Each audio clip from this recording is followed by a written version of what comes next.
Today, we are celebrating the launch of a documentary that highlights how women have been at the forefront of the COVID-19 response in the Philippines. From the government, the private sector firms, the health system, civil society, and so on.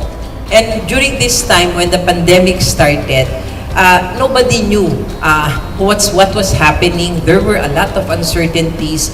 And just looking through the eyes of our Filipino people, filled with fear, filled with anxiety, filled with hopelessness during that time, that fueled me. First is of course the trust of the government sa amin, no.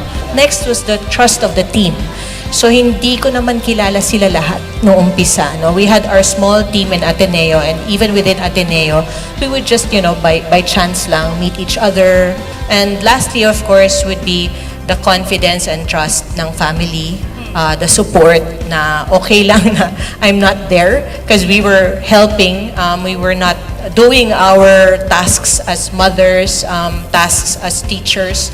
We had to prioritize this one. No? In every country that I go to, women are the hearts, the minds, and the soul of the fight back, of the desire to both hold communities and families together, but to show that we can overcome this with everything we've got. And I think this strength comes out so much here.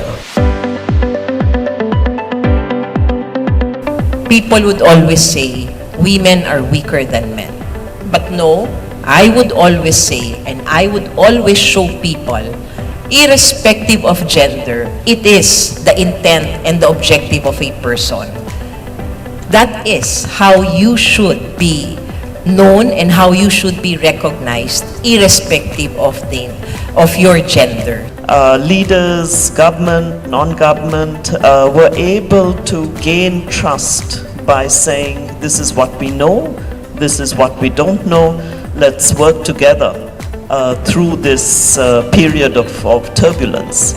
You see the government, the scientists, the researchers in the academia and then in industry, all parang just pulling together in the same direction to help our country through this. It's very important that you also trust yourself that you can lead the team because they look up to you. No?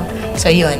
And until today, no, all those things are still the same inspirations that fuel us to continue the work for DOH and for the government.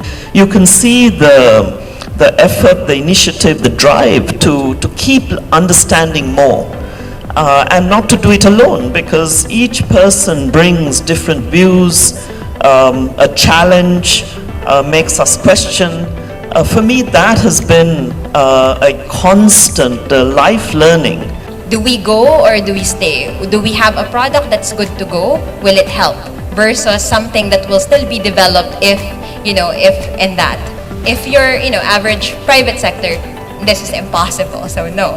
But when we were crazy, as young person, we were crazy. We said, yes, we can do it. This is the only thing that we're gonna do. Yes, so that was the first one.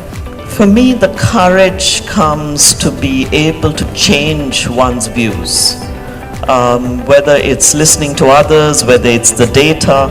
So even things we held very strongly as a position or a view, the ability to change that, I find is very courageous. What one should not change is your values.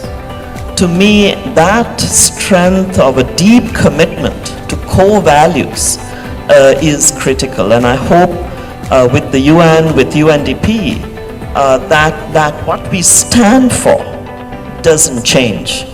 What we get to know and understand and listen and learn, that keeps changing.